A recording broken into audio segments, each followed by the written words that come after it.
Hello everyone, welcome to NEET in 70 days challenge. நம்ம இருக்குது daily challenge day number 7ல. Day number 7 என்னைக்கு அப்படின்னு பார்த்தீங்கன்னா 1ஆம் தேதி. ஓகேவா? ஸோ புது மாதம் வந்துடுச்சு.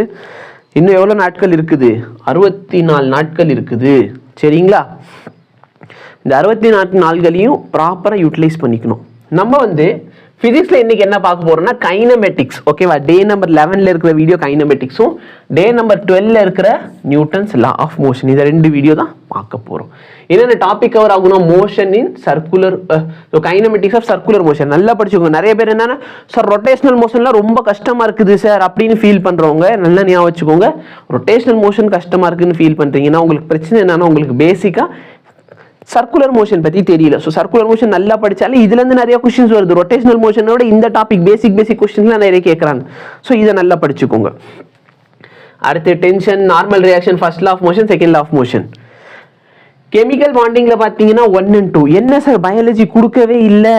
ஸோ எனக்கு தெரிஞ்சு இன்னைக்கும் நெக்ஸ்ட் டேயும் பார்த்தீங்கன்னா பயாலஜி வராது. ஏன்னா நம்ம 2 யூனிட் பயாலஜி கம்ப்ளீட் பண்ணிட்டோம். ஒரு சில பேர்லாம் சேனலில் லேட்டாக ஜாயின் பண்ணியிருப்பாங்க. அதனால் பார்த்தீங்கன்னா லேட்டாக ஜாயின் பண்ணவங்களுக்கு கொஞ்சம் டைம் கொடுப்போம் பயாலஜி படிக்கிறதுக்கு. சார் நான் ஆல்ரெடி முடிச்சிட்டேன் அப்படிங்கிறவங்க தயவு செய்து இந்த 2 டேஸில் உட்காந்து என்ன பண்ணுங்கன்னா பயாலஜி முடிச்சதை நல்ல ஒரு தடவை ரிவைஸ் பண்ணுங்க. சரிங்களா? முடிச்ச லெசனை நல்ல ஒரு தடவை ரிவைஸ் பண்ணிக்கோங்க. 2 யூனிட் முடிஞ்சு நம்ம சார் சொன்ன மாதிரி மொத்தம் 7 இம்பார்ட்டன்ட் யூனிட் இருக்குன்னு சொன்னால் அதில் எத்தனை யூனிட் முடிச்சிட்டோம்? 2 யூனிட் முடிச்சிட்டோம். இன்னும் எத்தனை யூனிட் இருக்குது? இன்னும் 5 யூனிட் இருக்குது. சரிங்களா? ஸோ நம்ம ஃபர்ஸ்ட் டீசன்ட் ஸ்கோருக்கு எய்ம் பண்ணுவோம். அதுக்கப்புறம் அந்த ஸ்கோரை இம்ப்ரூவ் பண்ணுறதை பற்றி யோசிப்போம். ஸோ பயாலஜியில் 2 யூனிட் முடிஞ்சு. இந்த 2 யூனிட் எந்த டெஸ்ட்டில் இருக்கோ அந்த பார்ட் டைம் டெஸ்ட்டையும் நீங்கள் தாராளமாக கொடுக்கலாம். ஓகேவா? ஸோ பயாலஜியில் அந்த 2 யூனிட் இருக்க டெஸ்ட்டும் கொடுங்க. சாப்டர் வைஸ் டெஸ்ட்டும் ப்ராக்டிஸ் பண்ணுங்க. ஓகேவா? இது எல்லாமே பண்ணால் நல்லாயிருக்கும். Thank you so much. Have a nice day.